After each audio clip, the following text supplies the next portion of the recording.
अस्सलाम वालेकुम। Welcome to 80 real stories.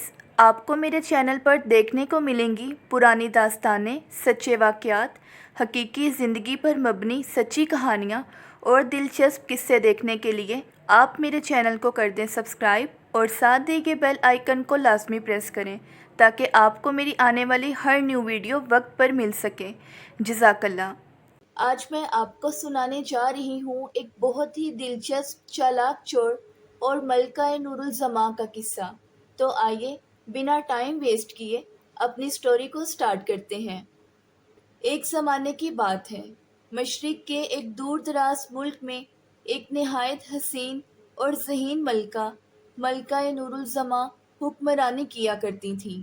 उनका इंसाफ ऐसा मशहूर था कि दूर दूर के बादशाह भी उनसे मशवरे लिया करते थे। उनके महल में सोने चांदी के ख़जाने, नायाब हीरे जवाहरात और कीमती कतब मौजूद थीं और उनके महल की हिफाजत के लिए सैकड़ों सिपाही तैनात थे। मगर जितना मशहूर था उनका इंसाफ, उतना ही मशहूर था एक चालाक चोर जिसे लोग साया के नाम से जानते थे। कोई भी उसे कभी देख नहीं पाया था, मगर उसकी चालाकी के किस्से हर जुबान पर थे। वो चोरी भी करता, मगर सिर्फ उनसे जो हराम कमाई करते या जुल्म से दौलत जमा करते। उसके निशाने पर कभी कोई आम आदमी न आया। एक दिन साया ने इरादा किया कि वो मलका नूरुल ज़मा के ख़जाने से वो नायाब ताज चुराएगा जो दुनिया में सिर्फ बादशाहों की नस्ल के पास होता है। और वो ताज किसी ख़जाने से कम न था और उस पर एक ऐसा नीलम जड़ा था जो दुनिया में कहीं और न मिलता था। लेकिन ये चोरी कोई मामूली बात न थी। महल की दीवारें ऊंची, दरवाजे आहनी और हर तरफ पहरेदार। फिर भी उस चालाक चोर यानी साया ने ये चैलेंज कबूल किया। वो रातों रात शहर में छुपा रहा, महल की निगरानी करता, सिपाहियों की नकलो हरकत नोट करता और हर रात एक नई हिकमत अमली बनाता। आखिरकार एक रात वो अपने मखसूस लिबास और औजार के साथ महल में दाखिल हुआ। वो नहायत चालाकी से पहरों से बचता, दीवारें फलांगता और राहदारियों में सांप की तरह रेंगता हुआ खजाने के कमरे तक पहुंचा। लेकिन जैसे ही उसने दरवाज़ा खोला, एक बुलंद आवाज़ सुनाई दी, बस कर दो साया। लेकिन ये आवाज़ किसी सिपाही की न थी, बल्कि खुद मलका नूरुल ज़मा की थी, जो खुफिया रास्ते से खजाने के कमरे में पहुंच चुकी थी। मलका नूरुल ज़मा कहने लगी, अच्छा तो तुम हो वो साया जो रातों में छुपकर इंसाफ का खेल खेलता है।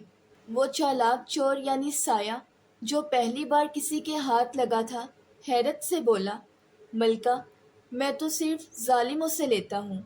आपका खजाना तो इंसाफ का निशान है, तो फिर मैं भला क्यों चोरी करता। मलका ने मुस्कुरा कर कहा, तो फिर आज तुम्हारा मेरे महल में कैसे आना हुआ।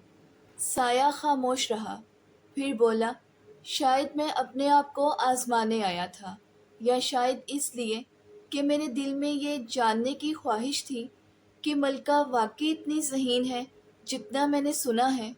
मलका ने निहायत नरमी से कहा, तुम्हारे जैसे ज़हीन शख्स को चोरी में वक्त ज़ाया नहीं करना चाहिए। मैं तुम्हारी जहानत से बहुत मुतमईन हुई हूँ। क्या तुम हमारे मशीर बनोगे? साया हैरान होकर बोला, क्या एक चोर मशीर बन सकता है? मलका ने कहा, अगर वो सिर्फ ज़रूरतमंदों की मदद करता है तो वो मुजरिम नहीं, बल्कि वो इस्लाह चाहता है। हम तुम्हें एक मौका तो दे सकते हैं। उस दिन के बाद साया ने चोरी को खैर बात कहा। वो मलका का ख़ास मुशीर बन गया। महल के सिक्योरिटी निज़ाम को बेहतर बनाने में उसने अहम किरदार अदा किया।